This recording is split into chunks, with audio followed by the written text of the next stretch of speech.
All right, we are back, everybody. Yard by Yard podcast recap episode of the weekend. This is episode 44 here. Appreciate everybody joining me. Hope everybody had a great weekend. Didn't have the best gambling weekend, but it was all right. Didn't have the best picks weekend, but it happens. But I gave out some winners. I know that, and we had some good football to watch. We had some exciting football early on in the day. After that, it kind of just tapered off and was not too great. But we had a good Sunday with NFL. We'll jump right into it with college. We only got three college games to go over, kind of the most significant playoff wise that there was, and the rankings are coming out right now as I'm recording. I'll talk about them when I record tomorrow night for the Thursday show for the pick show. Indiana 27, Penn State 24. This game was one that I didn't see coming. I don't think any of us saw coming, but I think this was a good game for Indiana to have because Indiana really has just been beating the shit out of teams all year long. They have been putting the foot on the gas every single time they play a team that they know they are superiorly better at. And this is a game that they weren't able to do that. This was a game that they had to find a way to win. I mean, Mendoza didn't play his best either. He had a pick. He was 19 for 30, 218 yards, a touchdown, and that fourth quarter pick that ultimately gave Penn State the lead there. And yeah, they just didn't play their best ball, but they still were able to find a way to win. And a lot of that was for Mendoza's, late game heroics and the receivers' late game heroics. What a catch! The footwork, the catch, the throw, going out, all out blitz on that third down, crazy call. But I mean, what a catch from that Indiana wide receiver. I first I thought he got the 1 foot down, then the 1 foot didn't get down. Then it looked like okay, well he got the other foot down. Then you're sitting there like, wait a minute, but did the other foot land out of bounds first? And then he just had the craziest control of all time, holding on to the ball and getting the toe down, scoring the touchdown. What a call from the ref there, too. I wouldn't have been able to call that. And it was a touchdown. They win the game 27-24.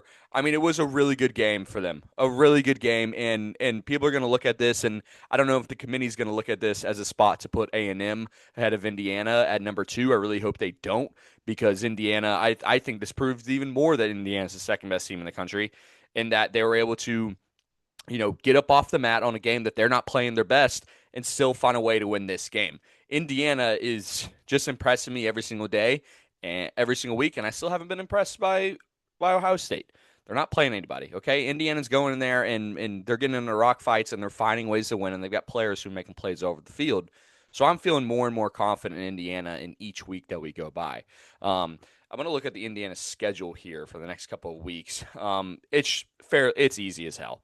You have Wisconsin this week, and then you have Purdue Thanksgiving weekend. So Indiana should finish undefeated, and then you go in, and then you're going to play the Ohio State in the Big Ten championship. So yeah, huge win. I think it's really good just for them as a team too to have that. Something to kind of bond together, something to be like, look, we got through something like this where we didn't play our best and we still found a way to win. That's something that I think is gonna, linger with that team for a while, and it's gonna, stay with them and help them win games like this in the future. All right, next game it was the game of the week. Texas Tech at BYU. I mean BYU Texas Tech. BYU should not be in the playoffs after this. I'm shocked. This didn't even look like a team who can play Division two football. BYU looked horrible this game. They scored 7 points. They scored 7 points. Now I knew the under was going to be a good lock in this one. Bear Brockmeyer was 23 of 38, only 188 yards, a touchdown and interception. Their highest rushing yards were 35 from the running back Martin. He was a little banged up, but still, look, Morton didn't play. It's also not like anyone on Texas Tech played out of their minds. The only people that played out of their minds on Texas Tech was that defense. The defense for Texas Tech, in my opinion, is I would like to say they're the best in college football, but I'm still going to give it to Ohio State right now because they get the benefit of the doubt. But I am this Jacob Rodriguez guy. that we are talking about a lot on the defensive side of the ball for Texas Tech. He has multiple forced fumbles in multiple games. He is going to start getting Heisman buzz. I'm going to go ahead and say it now. I think he's going to be ended up. I think he's going to end up being in New York because the narrative is starting to go now. He's getting all the buzz now. I think it's going to happen. I mean, where they had the most success was running the ball.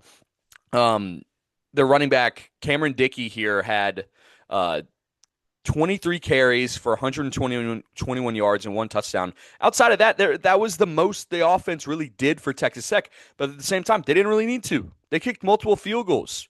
They held BYU, a team who was undefeated, a team who was playing really great football, to 7 points. 7 points. I mean, running the ball, like I said, 35 yards for a BYU team who has been very successful running the ball as of late. I mean, total yards over 100.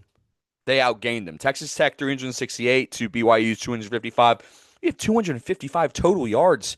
You're 3 of 14 on fourth down, and you have 14 first down, and your time of possession is more than Texas Tech. You had the ball for 30 minutes. Texas Tech had the ball for 29, and you scored 7 points. How does that happen? How does that happen? I don't get that. It literally makes no sense to me. But I think what the real thing about this game is showing us Texas Tech is a legit football team. This Texas Tech football team, I think, and I'm going to pencil them. And look, I want to pencil them in for the Big 12 placeholder in the college football playoff, but we know how the Big 12 is. In my opinion, Texas Tech should be undefeated right now, but they're not because they lost to Arizona State, a not great Arizona State team this year. So I want to pencil them in now, but it's just with how crazy the Big 12 can be. I'm going to hold off on that for a little bit, but I'm really impressed by this team. They have proved me wrong in a lot of scenarios. I thought they were just going to be a Texas Tech team with an offense and no defense as usual. No, this team is playing out of their mind. This team is playing their ass off. They are a very good football team. There's not much about the Texas Tech team that doesn't impress me. And look, they have a defense that's built to win a national championship. If their offense can play like their offense has played in the early part of the year, I think they can go toe-to-toe with anybody. It's just going to be, can the production for the offense, keep up? Can it? Can it play to the level that the defense needs to play to? Because that defense can get stopped. That defense can get turnovers. Are you going to be able to stop an Ohio State, stop an Oregon? I think they can. Now, BYU, on the other hand, look, I mean, the rest of your schedule, you go at Cincinnati in 2 weeks. That's going to be a tough game for you. That's a tough game. And then you're at home against UCF. Look, the door's not fully closed for BYU, but like I just said, with how crazy the Big 12 is, I also just the eye test too. They're not impressive. They're not impressing a lot of teams. So it wouldn't shock me if they fall out of the top 12 here in the rankings for sure.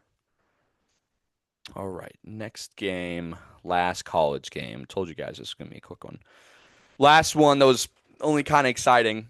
The Auburn-Vandy one was pretty exciting too, but that one didn't have really any playoff implications because I think Vandy's just done, and it's just sad for Auburn fans because you've been in like 800 games like that this year. Oregon 18, Iowa 16. Man, Iowa almost did it. They're throwing, if you get that foot down on that 2-point conversion, do you go to overtime and are you able to win this game? That crowd was rocking. I think there's a chance you do. But, dude, that pass Dante Moore threw on that final drive, he just fitted in like a bucket in his receiver's hands. That was incredible.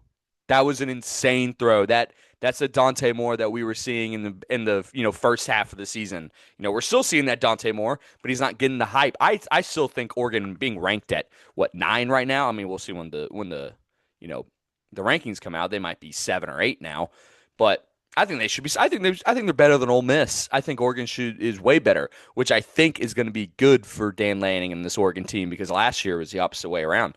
They got all of the hype. They were number one, and then they got the brakes beaten off them. So don't be shocked here.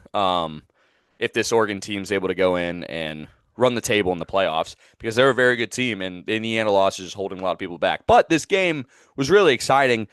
Iowa played Iowa football and they made this game dirty and gross and it was raining and it was freezing cold and it made it a game that Iowa would be confident winning because they've won a game like this before. So I wasn't too shocked in that case that they made it a tough game. I said if you see it gets that line gets a 7 or so, I would take Iowa there. And they covered. They did cover. Iowa finally has a quarterback that's able to sit back there and make throws. Now, is he making throws efficiently? No, but he's making throws. So I don't know. I mean, poor Iowa. Um, that's not good. I mean, you're still number 20. I mean, you're going to drop some, but I doubt you drop. I doubt you drop any at all for a loss like this against Oregon at home. But yeah, just a really good win for Oregon here. You know, like kind of the same thing with Indiana. These are the wins you need as a team going forward when you are going to go to the playoffs like this, being like, look, we need these wins on our resume just for the team in general to be able to look at each other and be like, look, we can win these ugly games. We've done it before and we can do it again. And I think this is just going to be another confidence booster to this Oregon team and allow them to kind of catapult themselves back into the race for the Big Ten championship, which I don't think they're going to get in because that loss hurt them. But I think it's going to give them a lot more motivation for the playoffs. And I think we're going to see a hungry Oregon team in the playoffs. So, just say it now. I'm just saying it. That didn't make any sense. I said just say it now. Just saying it. That didn't make any sense at all, Luke. What are you doing? Okay. All right. NFL. We're going into the NFL now. We're back with the overseas game. We got to stop doing these, but this is actually probably the best overseas game I have seen the NFL have since they've been doing this. Colts 31, Falcons 25. It's kind of crazy to see the Falcons are 3-6 because it seems like they've been in every single one of these games. They just can't win. The Colts now moved to 8-2. The story of this game is Jonathan Taylor. The Heisman race, right? I mean, not Heisman. The MVP race right now is Jonathan Taylor, Matthew Stafford, and Drake May. It's those three, and it's going to stay those three until the end of the season. And if you had to ask me to give it to someone right now, it would be Jonathan Taylor, regardless. I mean, Jonathan Taylor is a monster this year. He ran the ball 32 times. He had 244 yards and 3 touchdowns.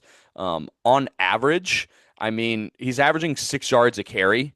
And his longest run was this past week with an 83-yard touchdown run. It looked like they had him bottled up, and he just bolted to the outside and scored that touchdown. He's got 15 touchdowns on the year, which has been amazing. No fumbles lost. Averaging about 114 yards per game. He is having an Adrian Peterson-like season in 2012. He is playing out of his mind. And he is the reason why Daniel Jones, in my opinion, is being able to play as efficient as we have seen him play ever in the National Football League. Daniel Jones was 19 of 26 with 255 yards, a touchdown, and an interception. And the way he's been able to play this efficiently all these games is because you have Jonathan Taylor in the backfield, who is the best running back in the league, who is playing out of his mind. You don't have to worry about always having to make the throws to win the game or keep your offense going down the field because you have Jonathan Taylor in your backfield. Another guy that we need to talk about that is not getting talked about enough. He does it every single week. Alec Pierce. Alec Pierce had 4 receptions in this game for 84 yards and a touchdown. On average this year, he is averaging 20 yards a catch. 20 yards. Not a lot of receivers are doing that. He's averaging 20 yards a catch. He has 24 first downs, and he has 73 yards per game on average. Wait. Oh, yeah. 23 on average per catch. He's averaging 20 yards. Per game, yardage, 73. I a little dumb brain part there for Luke. My bad, guys. Yeah, pretty dumb one. But this was a very good game, a very fun game. Jonathan Taylor is all you can talk about. And Drake London also plays out of his mind. Drake London, I would say, is a top 10 receiver in the NFL right now. I don't think a lot of people would debate me on that. He had 6 receptions for 104 yards and a touchdown. But why is Tyler Algier the highlighted rusher in this game? Why? You have one of the best athletes in all football in Bijan Robinson, and you are not getting him the ball as much as you're getting it to Tyler Algier. Why did Tyler Algier have 2 touchdowns for this game? Now, this might be more of just a fantasy complaint, but it's warranted because a lot of people took Bijan Robinson number 2 in their fantasy draft, and he's not getting the touches that he deserves. And also, as a Falcons fan, you should be angry because Bijan Robinson is your best player. He should be getting the ball every single play. It's ridiculous because when he does get the ball, he looks like a different player than anyone else on the field. He is so shifty, so fast, so smooth running the football. He is catching the football too. He's great as well. So it's very confusing why he's not getting the attention that Tyler Algier is. And Raheem Morris is going to have to answer those questions, but I think what's going to happen is Zach Robinson, their offensive coordinator, he's the main one because he's calling the plays, putting the subs in and everything. You're fired. He's going to be fired this year for sure. That is without a doubt. So don't be shocked if that happens. That's going to happen regardless. But really good game here. I mean, the Colts, keep that spot at number 1 in the AFC, best team in the league. But there's a team in LA who would have something to say about that with you. The Los Angeles Rams are playing out of their mind right now. They are. And I'll talk about them tomorrow on my preview episode when they're playing the Seahawks. And that's also a team who could potentially be one of the best teams in the league right now as well. NFL is very good this year, and it's very fun. But yeah, tough for the Falcons. This is a huge win for the Colts. You travel overseas. You got Sauce Gardner playing now on the defensive side of the ball. Must have been a really weird week for him being in New York and then going to Berlin. And yeah, just it makes me happy to see the Colts do this well. And every week I'm impressed more and more by Daniel Jones and just astonished by watching Jonathan Taylor play football. Next game, Texans 36, Jags 29. This game sucked for the Jags because what the hell were you doing? What the hell you had this game won? And then you let Davis Mills of Mills Mafia make a comeback and win this game. And now your wild card spot in the playoffs that, as a Jaguars, you thought you were going to be in a really good spot going into the last couple of games is in jeopardy because you lose a divisional game against the Texans who are playing their backup quarterback, Trevor Lawrence. You're 13 of 23. You only had 158 yards, a touchdown, and an interception. What's going on there? I know you played the Texans. The Texans have a very good defense. They do. But if you watch this game, like the majority of everybody did on Red Zone, every single time they cut to the Jaguars in the first half, it was big gain, punt return touchdown, catching touchdown, like rushing touchdown. Travis Etienne. Also, Travis Etienne hasn't really been, inconsistent. Parker Washington has been the best thing about this Jaguars offense. He had 1 touchdown on 3 receptions and 33 yards, and he also had the touchdown with the punt return as well. So he's been the best thing for them. But this is just a blown opportunity and a blown game from the Jacksonville Jaguars when you have a chance to solidify a AFC wildcard spot even more in a year where the AFC is not as highly talented and top heavy as it always has been. Like, this is your year, first year with William Cohn, to get yourself a wild card spot and build off of that. But no, you have a situation like this where you lose a game you shouldn't. I mean, Nico Collins was great in this game. He had 7 receptions. He didn't have a touchdown, but he had 136 receiving yards. The Texans aren't anything special. Their defense is very special, but their offense is not. And like I said, you played against Davis Mills and you weren't able to win this game. That is a big issue. That is a big issue for the Jaguars. And now, like I said, you go into a situation with the rest of your couple of games, and you can't play as loose as you were playing before. You got to bye this week. Or no, you play the Chargers this week.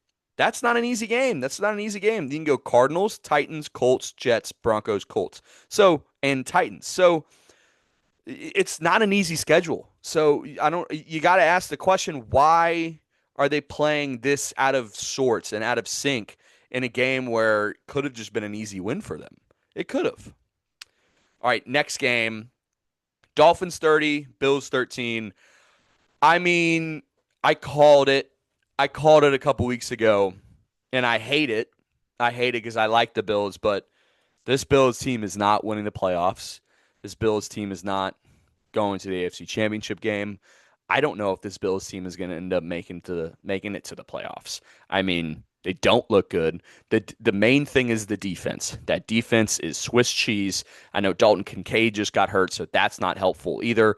It didn't look like Josh Allen and Khalil Shakir were on the same page in this game, which wasn't great to see. I mean, Josh was 28 of 40, 300 yards and 2 touchdowns and an interception. He also had that really bad fumble on that like QB sneak and that design run. It just doesn't there's no good vibes with the Bills right now. And you got to hit the panic button. I think so. I think it's a big issue. Also James Cook, why are we not giving the majority of the workload to James Cook? I know he had 13 carries in this game and with only 53 yards. Part of that, too, is the offensive line. The offensive line, you're playing against the Dolphins, the team who's been a joke all season, and you can't get any push? I don't get that. Keon Coleman was the leading receiver in this game with 3 catches, 1 touchdown, and 46 yards. But, I mean, it really all just seemed way too far gone here for the Bills. And a lot of it is just the inconsistency you were seeing from everyone outside of Josh Allen. Like, Josh Allen is, playing good at times. I mean, yeah, he's got some bad interceptions, but also he's still going out there and throwing he threw for 300 yards this game. And there's a lot of drop balls out there. There's a lot of just miscues. I mean, it goes back to what I said about having multiple really good wide receivers and no number one target. You don't have a guy to go to in these situations who's your main guy. We thought this main guy was Khalil Shakir. It doesn't seem like he's that guy. I think the guy is Dalton Kincaid, but now you have a Dalton Kincaid injury, which is a big issue. So not looking good for the Bills. You got to turn this around quick because you watch the team and it doesn't look really good. And my main part about why it doesn't look good is the defense. The defense is awful. The defense is not good. They're getting gashed every single play. And then this week you have a home game against the Buccaneers. Against another team that's struggling, not playing their best. If you can get a win off of that team, helps you feel better. But then you got to go to the Texans and then to the Steelers, 2 very good defensive teams.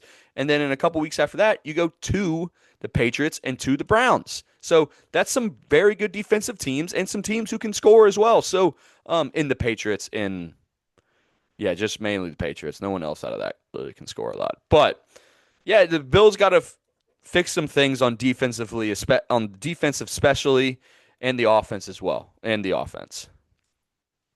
All righty. Next, we have, this is the last game. Patriots 28, Bucks 23. I love Drake May. I think everyone else does. He's so fun to watch. Drake May was 16 of 31, 270 yards, 2 touchdowns and an interception. Baker Mayfield in this game was 28 of 43, 273 yards and 3 touchdowns. But the player of the game for the Patriots was TreVeyon Henderson.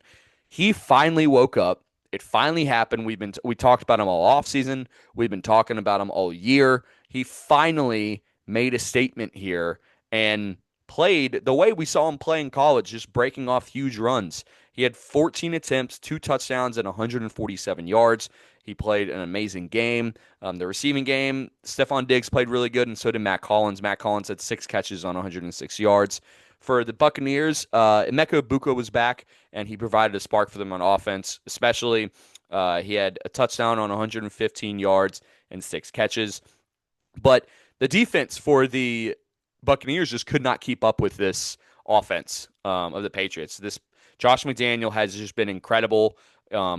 on the offensive side of the ball and his play calling, and he complements Drake May so well in this offense. And Drake May being able to be mobile and run the ball too is a new wrinkle for Josh McDaniels because he didn't have that with Tom Brady. He never had that. He was one of the best offensive coordinators in the entire league with Tom Brady. Now, pair a quarterback who can throw the ball really well like Tom Brady, who can also run, and now he's going to be really special. I mean, I said it before the season started. Mike Vrabel is one of the best coaches in the entire league. A lot of people laughed at me for that, but what he did at the Titans was impressive. He brought them to the playoffs multiple times when the Titans had no business to go in the playoffs. Now he has an 8-2 Patriots team who's playing really good, who has a very favorable schedule to end the year. They could not lose another game, guys. They go Thursday Night Football against the Jets, at the Bengals, home against the Giants, home against the Bills, at the Ravens, at the Jets, home against the Dolphins. They could lose maybe 2 games on that stretch. Having 4 losses on your season, they can still end up in the top 3 of the AFC standings. So we're back with the Patriots being at the top of the league. Nothing has really changed. It took us about 4 years to get off of it, and now they're back. So great win for the Patriots. The Buccaneers, you got to work on the defense. You also got to get healthy. I don't know what Bucky Irving's injury is, but I feel like that's the big missing piece on the offensive side of the ball from them. They don't have somebody on run the ball they can really rely on. They're not going to rely on Sean Tucker. So they got to get that figured out. But great win for the Patriots. But great episode, you guys. I appreciate everybody listening. This was a fun one. I will be back in this spot recording tomorrow. The picks and previews for this week. We have some, we don't have a lot of high profile. We have 2 high profile playoff games for implications for college, but we have a lot of big games for the NFL, and I have loaded us up on the NFL with the picks. So looking forward to it. Once again, I appreciate everybody listening. Follow me on TikTok, Instagram, subscribe to the YouTube. And thank you so much, guys. Enjoy the football.